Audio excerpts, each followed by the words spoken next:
Like, if you are trained and you've all the right information has been given to you and you still fuck up, then I think there should be a zero tolerance. You're gone. Because this is not the career for you, buddy. But instead... Well, I mean, there always... With a situation... With a job like that, there always needs to be a little bit of latitude, only because it's real easy to armchair quarterback after the fact, you know. But when you have to make a split-second decision... You know, a lot of times, there needs to be just a little bit of latitude. But shooting a kid in the back is, no, absolutely not. You know, you can determine when you show up and you've been told by the mother who called it in that he's not armed, you don't need to use lethal force. And he's running the fuck away. Yeah. I mean, you cannot use the adage, I thought my life was in danger. I was not when he was unarmed. Because he's going the other fucking way. Yeah, and it's not even like that situation in Georgia where the guy was running away but aiming a weapon turning backwards. Back with a weapon. Yeah, this was That's different. Yeah, I like to give law enforcement the benefit of the doubt when I can, but I don't think I can here. Yeah, I mean, I think those guys fucked up, and I think they ought to lose their job for it. Yep. And then, again, they need more training, because you don't think right in the heat of the moment. That's how we train our brains on how to respond to something, is we have the information, so we're prepared, so we've gone through this scenario, and... Well, and if they were... Because I actually watched a video podcast, or I guess a... vlog. Yes. It was actually it was a podcast. They just happen to have cameras there too. Yeah. And the guy's name is Jocko Willix, I think. He's a retired Navy SEAL, all of this. And he was talking about not that situation specifically. Right. But situations. But training that police need. And he said, you know what? They need more funding. Hire a whole nother shift and let them have a week of training every month. Yeah. You know, and you have this rotation, so you've got the people to cover all the shifts while a day and a night shift are at their week of training and drill. Well, and not only that, go through these scenarios until you get it perfect. If you have that week of training, so every month, I'm going to have 3 weeks on duty, 1 week training. That also sort of gives like a mental reset, on the stress levels and stuff. Yeah. Because these are extremely stressful jobs. Yeah, I can't imagine extremely stressful situations. So having that mental reset time can only be to the good of everyone. I can't imagine going out every day and knowing that there's a 50% chance that I'm not going to make it home. Or just for what, $15 an hour or some shit? There's a literal target. Yeah. If they can have that where they're better trained, they have more time to recuperate and kind of have or I don't care if you do rotate 1 week on patrol, 1 week on the desk, whatever you have to do to give them better mental health and more support. Because police have an incredibly high suicide rate. Oh yeah, and if they're better rested, they're thinking better, they're more trained, everybody wins. Maybe, I don't know, the city government have their backs too, because there's nothing more demoralizing than to hear your leadership throw you under the bus. Yeah, if the leadership was treating me like that, I'd be like, fuck you, here's my badge. Oh yeah, I'm not gonna die for you today. If I was a cop and I heard the mayor do that in a press conference, I would walk in the middle of the press conference, hand him my gun and my badge, and be like, fuck you and fuck all of you. Yeah, I don't hate the police. I believe it's an incredibly stressful job. I do believe that there are bad cops out there. Yeah, but there's bad everything. That's what I was gonna say. But well, you were too damn slow. You will get stabbed in the eyeball with a stylus. It's just, in some careers, the bad is very visible. If you have a really bad airline pilot, that's going to show up real quick. Or this is why I hate Officer Norman. He used to do all these wonderful videos where you could see if there was more of that, and you could see all these good guys, but they don't shit. Oh, they get in trouble if they show that. Someone got butthurt about it in his department and went to the chief and fucking cried. So he still does all that great stuff. We just don't get to see it. And I miss there's seeing never that. been a time. That was like the best. That was like the best community outreach. The best PR they could ever get. And there's so much bad. But somebody don't got we fucking need to see that good. Someone got jealous. I know. Yep. And whoever got jealous and cried probably wasn't doing shit like that anyway. Right. They're like, well, he gets all the... Well, hey, I know. If you want the accolades... He gets all the attention. Get off your ass and do something there, Sparky. Yep. Because if, it's just like anything else. We see the negative. We see the loud fringe people because they make more noise. And the rest of us are just going about our lives living and doing right, but you don't hear it, you don't see it, and it makes it feel like they're the majority and the other's the minority. I don't believe it's that way. I don't think so I think either. it's just what we see. Mm-hmm. And I wonder how much of that is on purpose. Oh. I bet, like, most of it.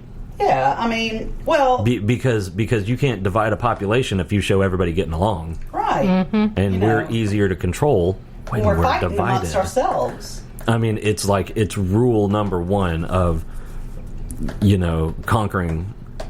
First you divide. And that's like the thing, like, on Facebook and stuff.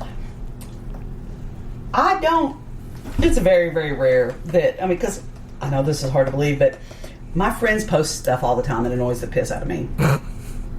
I just mumble to myself and I go on about my day. Because if I say anything, all it's going to do is escalate. Because I'm not going to convince them. They're not going to convince me. We're just going to fight and have bad feelings. And for no reason. Life's too short for that shit. That's why I've caught myself not posting on social media nearly as much. Yeah, because not even getting on social media. Yeah, I've just been so busy lately, and I'm like, oh, I like it better. Well, I haven't even been more busy than I normally am. I just I'm so tired. We have been busier than normal. Oh, have we? Yeah, we have. But constructively busy. Well, I've been constructive, but it's still busy, know, and I find when I'm busy, my state of mind is a lot better. Yeah. There's when I'm busy, I'm just tired and want to go to bed. But when you're tired and want to go to bed, you don't have the energy to fight with anybody. So there's that. Oh no, she always has the energy to fight with someone. Well, Chris told me that Mercury's in retrograde, so I understand. No, I said Mars is in retrograde. Mars is in retrograde. Whatever. I wish all their shit would get out of retrograde. Kind of like there's always room for Jello. Yeah. The same thing with her and the energy to fight with somebody. Oh God, I don't. You can stare at me all you want, you hateful motherfucker. I don't care. I don't have the energy to fight 90% of the time. I have the energy. I just don't have the enthusiasm, the vigor to fight. I don't. Well, it just like this sounds really stupid, but like even on Facebook, when I see people that I care about fighting and back and I know forth, what you're talking about. I'm not just talking about you. I'm talking about you a little bit. I'm not gonna lie, but. That's like 80% you, but 20% other people. No, it's not. I'd like to say it's 80% Amber, but sadly it's not. There's a lot of people that, like, I've got one friend from school, and I want to take her aside and go, babe, what's wrong? Because who hurt you? You got a good life. Why are you so angry? Mm-hmm. And she just, everything she posts is so negative. Anyway, but like it puts me back to when my dad. It just puts me back in that, and I'm just like, I'm not going to hear it. I'm not going to see it. I'm going to. It's just I don't. Yeah, I get my depression. Goes up and down. And well, and I think here lately, I've been going through. Yeah, I've been going through my ups and downs of depression. Like I was sleeping for a long time, and then I think the jelly bean thing, some raging, and emotions really triggered, and. Yeah, I saw this pretty. And sometimes when our emotions are really triggered, it's easy to lash out. Mm-hmm. And I just think, people have to go, it's heavy. And, that's why I haven't said anything about it. Because I knew what was driving it. It doesn't make me mad at you. It makes me worried for you. Because I know the reason you're on that edge is because you're hurting. Mm-hmm. And like... My friend like that, I thought about I thought about calling her, but I don't know how to go. You seem a little crazier than normal. Are you okay? That sounds perfect. Well, I'm not sure she'd take it that way. Straight to the point. I'm not. Yeah. We might not be friends anymore if I did that. But I mean, even Chris asked me. I think it was it earlier in the week? I don't know. I talk to you every day. I can't remember what it was, but I mean, I'd lay back in my chair and I'd be out just like hours, and I would sleep all night, and then I'd be asleep for hours. That's just that mental he was like, avoidance. "Are you okay?" I was like, "Are you talking about the sleeping?" He was like, "Yeah." I was like, "I think that's just my depression." I'm fucking tired. You got a problem with it? No. Rearing its ugly head. Yeah, it's just a coping mechanism, you know. That's what I told him. I was like, depression isn't always I feel sad. Sometimes you're just so like fatigued you can't. Ross, you know, the last 2 weeks he kept going, "Are you okay?" I was like, "Why?" It's like, "You're just really quiet." Mm-hmm. And I'm like, "I think I'm just really sad." And like, I can be not sad for a few minutes, but then when I'm not doing anything, the sad comes. Yeah, that's what depression's like. You know, it's like this. Cycles, you know, and we're all just doing the best we can, and sometimes we do better than others. All right, so we're almost out of time, but really, that went fast. Yeah, but we need to say good job to the U.S. Marshals. They rescued 8 missing children. Yeah, 8 missing kids out of now, where was this at? Indianapolis. You know, there's been a lot of that lately. Mm-hmm. I'm wondering if there's a lot of certain information coming from a certain party in prison. Like it. I think somebody's singing like a bird, and let her sing until she got nothing else to say. That'll lock that ass up forever, because I don't care what happens to her after all the innocents are rescued. Yep. But it seems like that's really been accelerated here lately. Mm-hmm. Also, Chicago, you suck.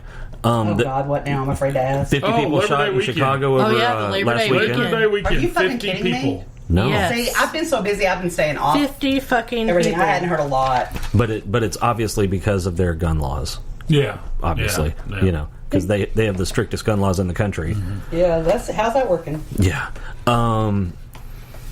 Also, the president, and I don't give a fuck what side of the political aisle you're on, this is good. The president was nominated, actually has 2 nominations for the Nobel Peace Prize. For what? One was from an Israel. Yeah, Israel and Bahrain peace treaty thing? Yeah. So he's negotiated that, and that one he actually received a nomination from a Norway professor that sits on the board. And the other one, I hadn't seen you talk about the second one. The other one is a Swiss or Swedish member of the panel nominated him because he is the first president in 30 years that has not brought the U.S. into a conflict or escalated escalated it against a foreign power. So it seems like there's been a conflict in my entire lifetime. Yeah, but he's the first president in 3 decades that hasn't gotten us into a war or escalated it. That's cool. He's actually de-escalated it and is bringing home. Yeah. What did I say the other day? Like 8,000 troops from Iraq. So that's awesome, and I love that he called out the Pentagon. He said there are high up brass in the Pentagon who want endless wars because their buddies are getting rich off of it. Yeah. So good for you, Mr. President. Keep calling those fuckers out. Yeah, we can talk about this real quick because that last one is going to be a whole episode by itself. There was an infant. This was here in Arkansas. Are you talking about the baby wipe? Yeah. Yes. Oh my The God. what? It's going to make you rage. Oh, it will. It will. The police responded. This was in Crawford County, Arkansas. I posted I don't know where that is. In Arkansas. Yeah. It is in Arkansas. Actually, that's one I don't have a clue where the hell that is. Mulberry? Okay. So it's Isn't that where Andy north? Griffith lived? It's Near north. Eureka Springs. North. And that was Mayberry. Well, yeah, I guess it would be north of I-40 as you go by like Clarksville and all that. It's up that way. Okay. That was Mayberry. The infant was found unresponsive 2 months old. They saw something deep in the baby's throat that was barely visible. They confirmed that it was a baby wipe. the woman said, this fucking bitch, I don't even call her a woman. Yeah. Said the baby would not stop screaming and crying. She attempted to give 2 months. That's important. to give the baby a bottle to stop the crying. She